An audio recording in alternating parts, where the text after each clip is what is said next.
All right, guys.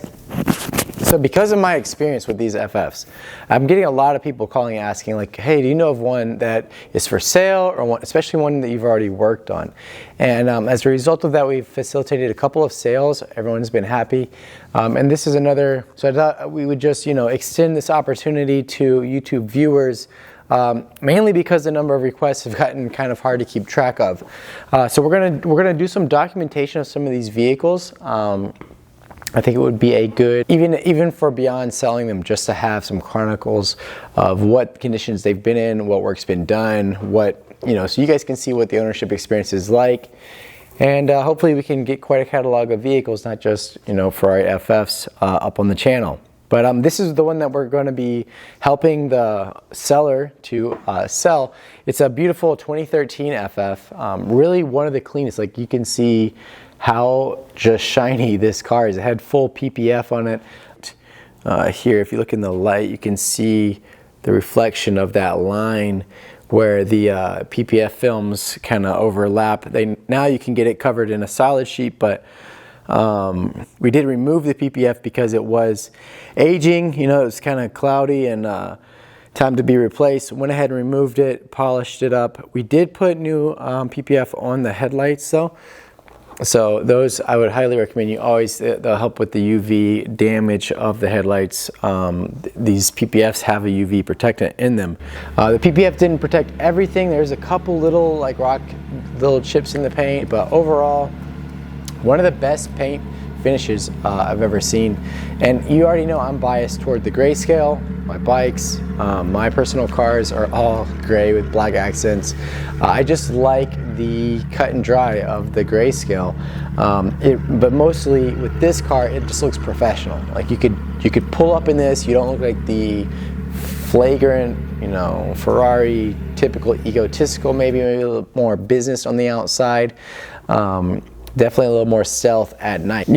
Stock plus wheels, they are the stock wheels, just with a refinish, a machine finish on the face, and then gloss black in the accents there, all done with a gloss clear over them, and then of course change the center cap to the silver and black to go along with the rest of the car. The other thing that we did with the exterior is space the wheels to be flush with the car. With the edge where they really should have been. The car handles a lot better when it has this setup. Longer bolts also come with that are paint matched, but we do have the factory bolts as well if you wanted to go back to stock. Not sure why you would though. Windows have been tinted, windshield has been lightly tinted. I mean, it's really just a nice look, but it is hiding an incredible interior. If you want to go for a luxury, I just feel like white or cream is unparalleled. Like it just feels so special. Very clean, no fingerprints, no oil marks anywhere. It has a very rare white carbon fiber steering wheel with the LEDs for the shift lights. Really great option. And this thing is loaded with options. It has a suspension lift, the four-wheel suspension lift for going over bumps. It has cross-stitch seating. It does have an Alcantara roof and Alcantara A-pillars, which, honestly, it's just less leather to shrink. And that's a nice thing. It has no leather shrinkage. Everything has been really clean. We've recommended to the owner that he keep it garage kept and moisturized regularly, which he, it really shows that he kept up with it, because there is no shrink anywhere on the dash. The trunk has been modified even a little further. We moved the battery to the trunk to help give it a longer life and make it much easier to replace. He chose to have that carpet panel, that panel that covers the bottom of the trunk, done in the crema as well. I wouldn't blame you if you did it in black, it would blend right in. But did have the battery relocated back there, and as you can see, we have a battery relocation bracket here in the front, which retains jump points, and that way you can also open the trunk electronically, since there's no key back there to access the main battery if you need to. Okay, mechanically, okay, the part that we're all concerned about, what is going on with this? Well, my history has been with the car since June of 23, with 29,000 miles. Came in for the PTU repair. We put in the upgraded bushings, changed the seals, the fluids, a couple bearings, and beefed it up, did the serpentine belt and engine oil at that time. I don't know what oil was in it. We did oil analysis. It shows very healthy, no fuel dilution. Oil, it's sheared down to a 50 weight, so not the required or recommended 60 from a 10W60, but this is extremely common with factory oils. The oil that they recommend to the public very often shear down. We went with a Redline 10W60 high performance ester base group 5 oil, and we did oil analysis on that later. We'll go ahead and show you those results in a little bit here. Again, everything healthy with the engine. And then at that same time, he requested we do the gearbox service, clutch fluid, transmission fluid. Oil analysis on that does show iron ore creeping up there, getting a little higher. That's common on older Getrags. The gear oil had sheared down to a 12.3 from the 14.6, I think is what it's claimed to be from Shell. But other than that, pretty healthy gearbox. The clutch as well, just a little bit higher aluminum than we normally see, and that turned out to be a bearing race that we repaired later. We'll get into that again later in the video. Car left, he went at that point and had an exhaust installed. A Klein system, incredible. I think one of the best sounding. I can't wait for you to hear this thing. The joys of a car shop. And he had an exhaust installed. At this point, it was a year later. The transmission light was coming on regularly. A lot of speed sensor faults. And it also had some exhaust leaks for the gasket between the performance cats that had been installed and the headers. And it's a great system, but just not done a very good job on the install. We cleaned that up for him, pulled the transmission, did a rebuild on that, and then noticed, some grease had been coming out of the axles due to the heat. Recommended that we do some thermal management to the exhaust system that had been added. That was not done at this time, but just a few months later, 3 months later, it came back from another shop at diagnosis oil leak as the valve cover leak.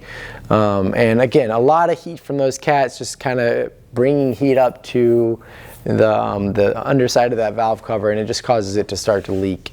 So he brought it here. We went ahead and went ham on the top end. We do what we call a top end service.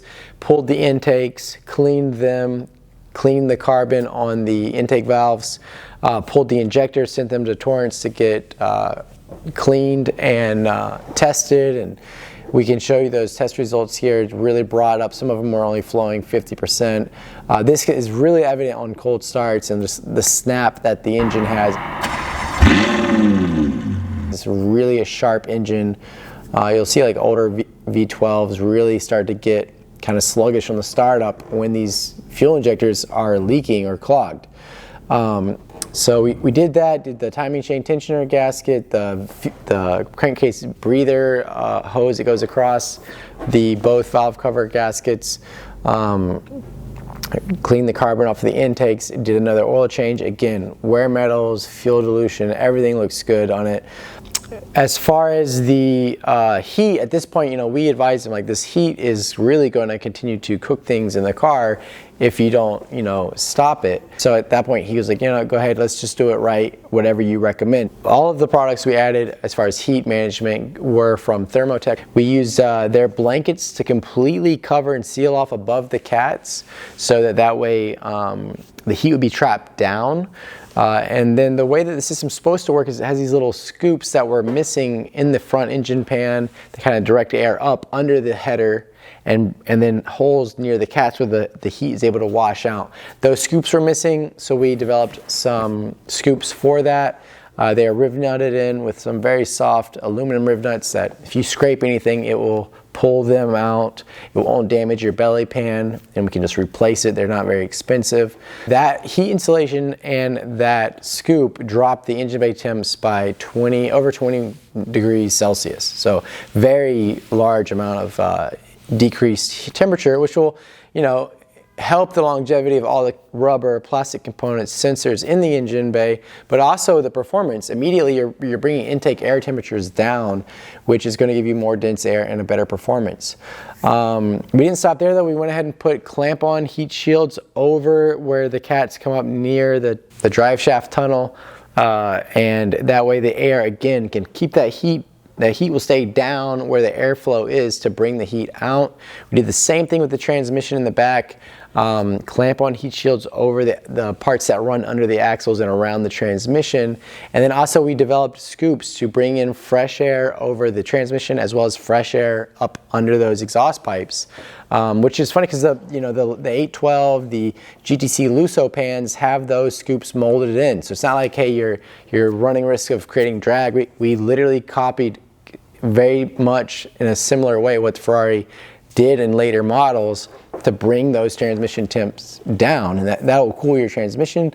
The transmission cooler is back there, but also it will get flow of that heat out because your rear trunk is where that premium amplifier is. It's a very common failure point. It's smothered by carpet and foam and special tools, and they overheat, and the heat from the mufflers just rises up there and cause those to fail. This one has the premium sound system, the subwoofer, and it all works very well.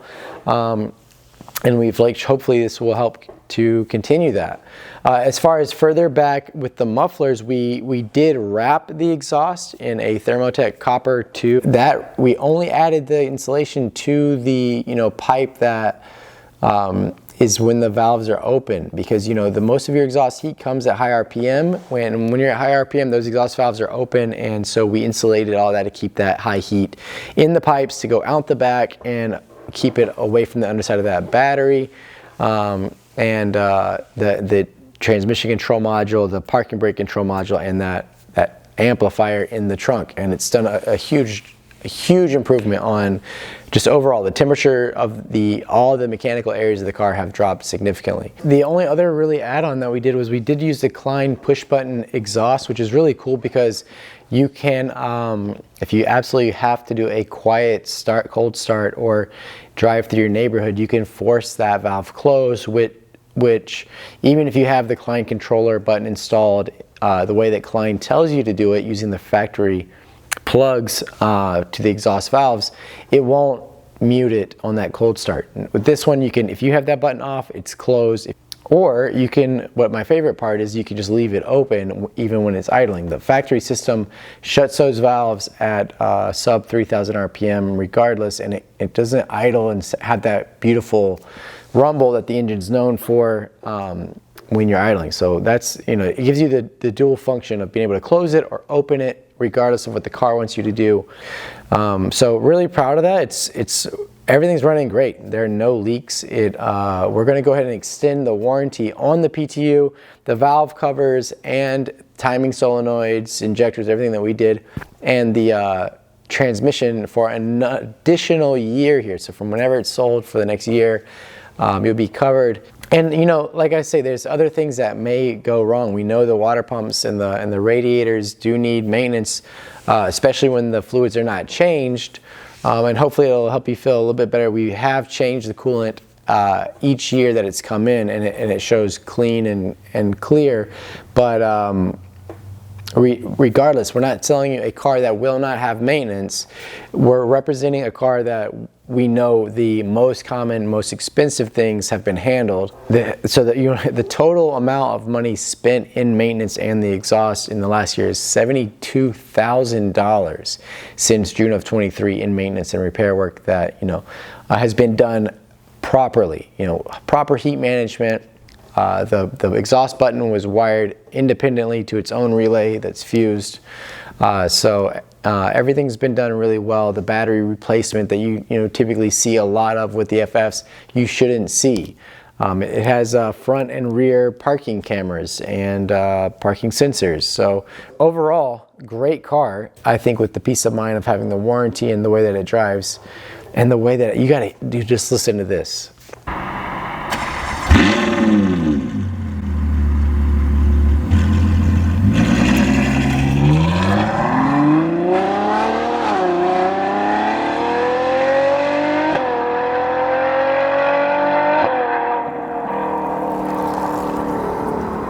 To me, this is the one to buy. If you're in the market for an FF, I got you.